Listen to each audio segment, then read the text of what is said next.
Hello and welcome to our first tutorial in using Unity. What we're going to be looking at in the first two sessions is making something very simple, a little bit similar to this, something where we can walk around an environment, we've got some walls, got some textures, etc. Okay, so let's get started on that.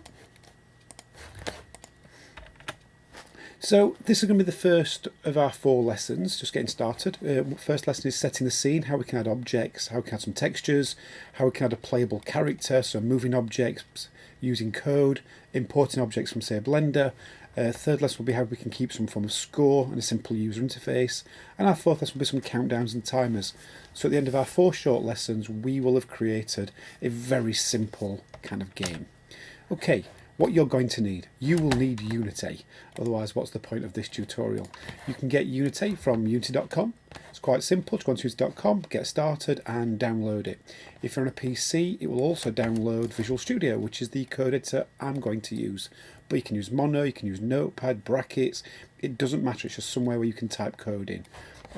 There is an advantage of Visual Studio over things like Notepad, like IntelliSense, so it autofills code in for you. Okay. We're also going to need, our first step is to create or locate some textures. So for example, for the scene you just saw, I had a ground texture and a walls texture. We're going to add some ground, add some walls, and then we're going to link them all together. So first of all, I got my textures from Pixabay. I simply went to Google and typed in stone texture, and it came back with this. Free to download, it's free for commercial use. I always think it really is important to keep in mind copyright purposes. If you're hoping to put your game onto Steam or Epic or Itch, you really need to start as you mean to go on and make sure that you've got the legal permissions to put text on. Obviously you can use placeholder graphics, so don't get too worried about it, but it's just a good habit to get into. Okay, so what we're going to do is we're going to go into Unity. I've already installed it. I'm on the Unity hub. I'm going to create a new project. I'm just going to sit with simple 3D. I've already got it into a sensible folder structure. I'm just going to call this tutorial 01. So I've already created 01A, so I'm just going to say 01B. I'm just going to press create, and then hopefully it shouldn't take too long to launch, but I should just pause this video while it's launching. Okay, so that just took a couple of minutes just to create the new project. So what you're presented with is Unity itself. We can see we have a camera and a light, but there's nothing there to see. If we were to click on the game view, there's nothing. So what we're going to do is add some ground. Now for this, I'm just going to go on to Game Object. I'm going to go into 3D Object. I'm going to add a plane. I know some people might want to go straight to terrain, but let's avoid that for now.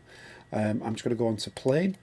So there we go, we've now got a ground texture. Now if I look up here in the position, it's not in the centre, and I do want it in the centre. So I'm just going to type 0, 0, 0 into each one. So I've now got the centre, and there we go. So if I'm just using the mouse buttons, if I mouse middle button, middle wheel click, I can move round. If I right click, I can rotate. And if I just left click, it's just for clicking on the actual objects themselves. Okay, so I've got some ground, and I can scale this up a little bit. But the question is, how big is this ground? So something I always like to do is add something just to give a bit of relative space to. 3D object, if I add a cube, there we go. This cube, if we were in the real world, this cube is approximately 1 meter cubed. So if I just bring that up a little bit, again, it's not in the center, so I'm just going to move it to the center. I like this to be in the centre. Move it up. There we go. That's now sat on the ground, and it's about a meter size. So we get a scale for it. So our ground, what we can see by the cubes on the ground now, is about 10 square, about 10 meters squared. So what I'm going to do is I can scale this up a little bit now. Up here we've got move, rotate, and scale. I'm just going to drag that. So I've got a bigger ground. How big you go isn't up to you. I'm just going to go to 10 by 10. The Y doesn't matter because it's really a 2D plane, so that's irrelevant. Oops, maybe it's not. Okay, so there we go. We've got a nice bit of ground space to go. That gives us quite a big gaming play area.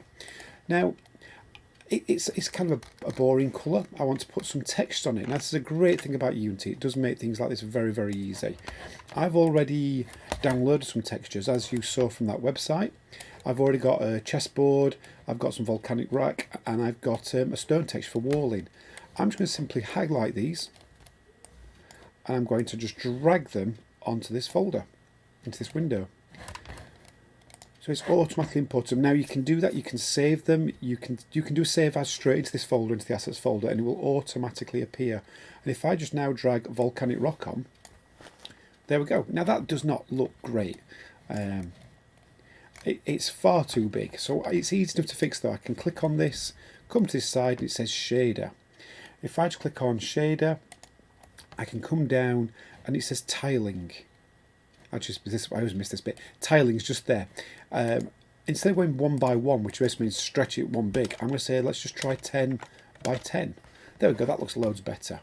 I can also, it looks a little bit shiny, so I can take the smoothness out of it. It's no longer shiny, it shouldn't be shiny. I can also make it a little bit darker by just bringing this down a little bit. I could put a bit of colour scheme, a bit of colour hue into it. Again, this is all about just artistic look now, so play about as you see fit. The other thing I like to do is, other than the cube, I actually like to add a capsule. If I just press F, it'll focus on that cube. I like to add a capsule instead. A capsules are slightly bigger than an average human. So if I click on capsule, there we go. The capsule is 2 meters tall. So if I just come into front view, oops, that's not front view, that's front view. It's not quite on the ground, so I'm going to lift it up. So I've now got a capsule in our space, and it is 2 meters tall. So I think if you imagine a person, that's obviously going to be a bit taller than them. Okay, I'm going to get rid of the cube for now. And because later on I'm going to want to see where this cube is, I'm just going to put the checker pattern on, and that will become clear in our lesson 2. So what I want to do now is add some walls. So I shouldn't have deleted that cube, because I actually need the cube now. So I'm going to do 3D object, add cube. I'm going to make this into a wall piece. So scale. I'm going to stretch this out. Now I can just keep stretching, or I could just simply type in, I want it 10 long, and why? Because I'm now going up. I want it to be 5 high. So I've now got a wall piece. I want to sit on the ground. Now because it's 5 tall, if I just move it up to 2.5, there we go, it should be sat on the ground now because that's half of its height. So I've now got a wall piece. And if I drag our wall texture on, there we go. Now again, those bricks look a bit too big. So just like with the floor, I'm going to shader, I'm going to tiling, I'm just going to try 2 by 2. Is that all right? You might just want to experiment a little bit with these things, just play about with them. No, we don't like that. It's always in the key of just experimenting. Yeah, that'll do nicely. I'm not too worried about the side because we're not going to see them that often. If I was that bothered, I would go into something like Blender or Maya and I would do a proper job of texturing. But for now, this will do nicely. I'm going to come into top view. I'm just going to click on this little button because right now we're in perspective view. So there we go. Now I think it's orthographic. I've got a wall. So if I just drag this over, okay, I've got my first wall piece. Back into top view. I'm just going to press Ctrl and D to duplicate. Now if you notice something, before I go any further, I'm actually going to delete that because it's called cube. I don't want it called cube, I want it called wall. Otherwise it gets a bit confusing later. So I'm going to do Ctrl D, and we can now see it's got wall 1. So I'm now going to move this wall piece up. Is that close enough? Is there a gap there? Let's have a closer look. Nah, it's not too bad, that's alright. I'm going to keep that wall. I'm going to click on both of them, Ctrl D to duplicate, so it's done both at the same time, but it's wall over this side. I'm now going to do the same again, so Ctrl D.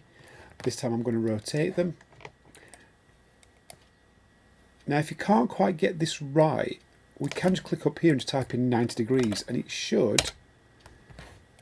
Oh, it's messed them up a little bit, that's frustrating. If I just move that in alignment, well, that'll do. Now I don't want to spend too long doing this because it's a bit boring to watch, but you should definitely take your time. This people who say they want to be level designers and game designers, this is the sort of thing you would spend some time doing, is sort of building a level around kind of a bit of a story. You know, what is it you're trying to create? Scene setting. And I think this is a bit of a talent in itself, which I don't tend to have. So there we go, I've got a bit of wall in now. I'm going to click on this one, Control D, but I'll try and speed this up a little bit now. I'm going to bring this one in just a little bit. So there's a bit of a wallway there. I'm now going to drag, again, copy these, duplicate, try and be a little bit quicker. I know it's boring to watch. I can grab these. So it doesn't take long once you start just copying and pasting. Okay, I think I'm gonna. Oh, it's getting a bit jiggledy because I'm just rushing a little bit. But again, you please do take your time over this and make a nice looking level. And it doesn't have to be a castle dungeon sort of looking level. It can just be. You know, you could do tabletop textures, outdoor textures, build a theme or a scene that interests you. If I press play now, we're into game mode, and this is what our game will look like. I don't know why it's just not got maximised. So we can see the textures not looking great down there, and we're a bit stuck. But I'll stop that. So that is really where I wanted to go with our tutorial 1. You just building the scene. One thing I want you to be aware of though is the light. There is the light source. If I just come back into top view, just like it is an object in the real world, we can drag this light, we can turn it around so we can make the shadows move.